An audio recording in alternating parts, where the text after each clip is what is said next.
Hello, আসসালামু আলাইকুম। আশা করি সবাই ভালো আছেন। চলে আসলাম ফুটবল নিয়ে কথা বলতে। তো first of all ১০ June Singapore versus Bangladesh বা বাংলাদেশ ভার্সেস সিঙ্গাপুরের ম্যাচ। তো এশিয়া কাপের আ কোয়ালিফায়ার্স আমরা টপে আছি ১ পয়েন্ট নিয়ে। তো আমি জাস্ট আপনাদেরকে সিঙ্গাপুরের প্লেয়ারদের নিয়ে জাস্ট এনালাইসিস করতে আসছি তারা কিভাবে খেলে। তো সিঙ্গাপুরের যদি কথা বলি, সিঙ্গাপুর লাস্ট ৬ মাস ধরে কোনো ম্যাচ জিততেছে না। লাস্ট জিতছে ডিসেম্বরে। ৬ মাস যদি বলতে পারেন ভাই মে মাস চলে, এখন ৬ মাস হয় কেমনে? খেলা তো ১০ জুন, তাই না? তাইলে এখন পর্যন্ত তো কোনো খেলা নাই। তো বাংলাদেশের ম্যাচের আগে সিঙ্গাপুরের আর কোনো খেলা নাই। তাহলে ৬ মাস ধরেই তারা এখন পর্যন্ত কোনো ম্যাচ জিততে পারেনি। তার আগে তারা ভিয়েতনামের সাথে ম্যাচ খেলছে। ভিয়েতনামের সাথে ২ ম্যাচে ৫ টা গোল খাইছে এবং একটা গোলই দিতে পারছে ৫-১ এ। দেন নেপালের সাথে ১-০ তে হারছে। দেন নেপালের সাথে ফ্রেন্ডলি ম্যাচ ছিল, ওটা হারছে। দেন হংকংয়ের সাথে খেলা হইছে। তো ওইটায় পর্যন্ত আ ০-০ ড্র হইছে।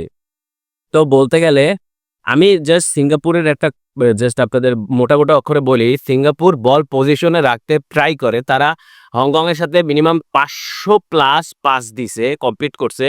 বাট তারপরও হলো 1.26 এক্সজি।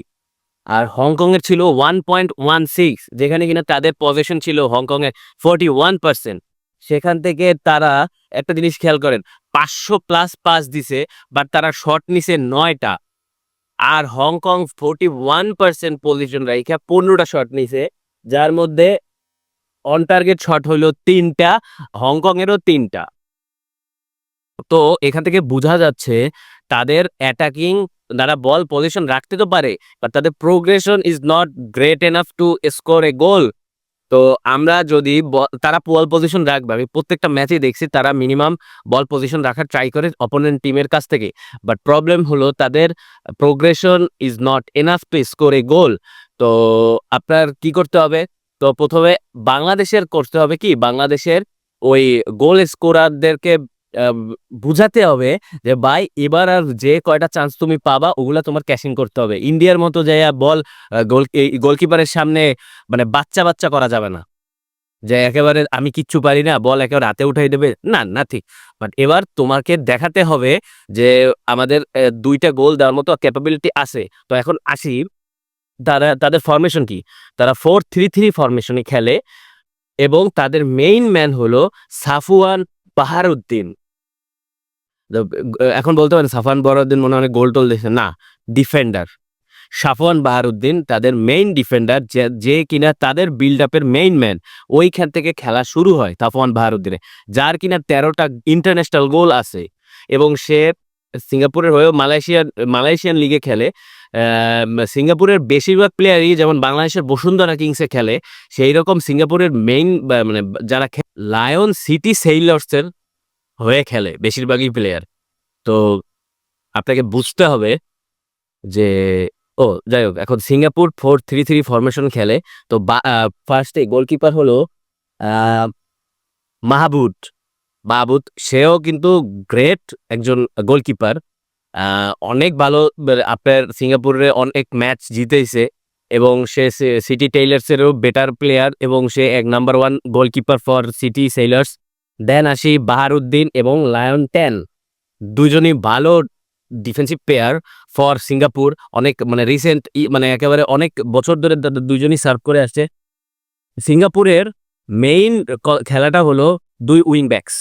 তারা উইং ব্যাকসটাকে উপরে উঠাতে হেল্প করে এবং মিডফিল্ড ২ জন থাকে এই ডিফেন্ডারের সাথে এবং আপনার সাফওয়ান বল কিভাবে জেনারেট করবে সে ডিকটেট করে সিঙ্গাপুর কিভাবে খেলবে। তো আ তো লেফট ব্যাকে হলো আজমি এবং রাইট ব্যাকে হলো আজমান এবং তার ২ উইঙ্গার হইল স্টুয়ার্ট আর না, আর কুইল। তো আপনাদেরকে আ সিঙ্গাপুর প্রচুর পরিমাণে কাউন্টার অ্যাটাকে গোল খাইছে। কারণ তাদের মিডফিল্ডারদের কোয়ালিটি আমাদের মতো না। শারিয়ান, হারিস হারুন, ওয়েট, হ্যাঁ, ৩ মিডফিল্ডের কম্পারিজন করব। শাহরিয়ার, তাও, জেনারেট করছে এই রাইট সাইড থেকে, রাইট ফ্ল্যাঙ্কে। সে হারুনও সেই প্লেয়ার, হামি শাহিয়ান লেফট সাইডটাকে জেনারেট করতে হইলেও আপনি জাস্ট তাদের পাসেস দেখেন, মাত্র 40টা পাস দিছে। কয় মিনিট খেলছে? 90 মিনিট খেলছে, জাস্ট 40টা পাস দিছে। হারিস হারুন মাত্র 48টা পাস দিছে, 40টা পাস দিছে 3 মিডফিল্ডার। আর এই পাশে কি পাসেস একটাও দিতে পারে না, জাস্ট শাহরিয়ান একটা কি পাসেস দিছে, ক্রসেস অ্যাকুরেট মাত্র একটার মধ্যে একটা। এই পাশে শাহরিয়ান একটাও ক্রস দিতে পারে নাই, দেন হামি শাহিয়ান ক্রসেস একটাও দেয় নাই।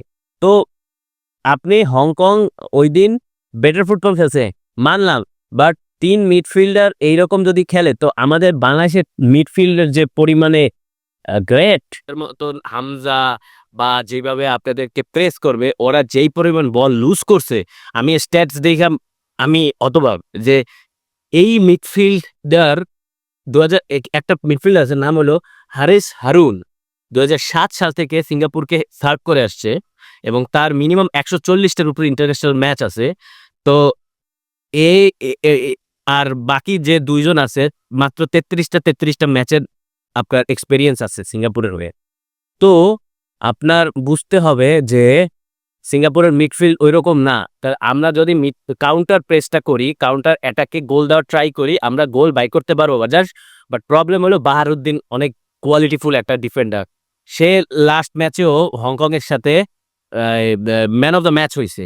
তো আমাদেরকে সাপওয়ান বাহারুদ্দিনকে সবসময় টার্গেটে রাখতে হবে যে আমরা কিভাবে তাকে নালিফাই করতে হবে।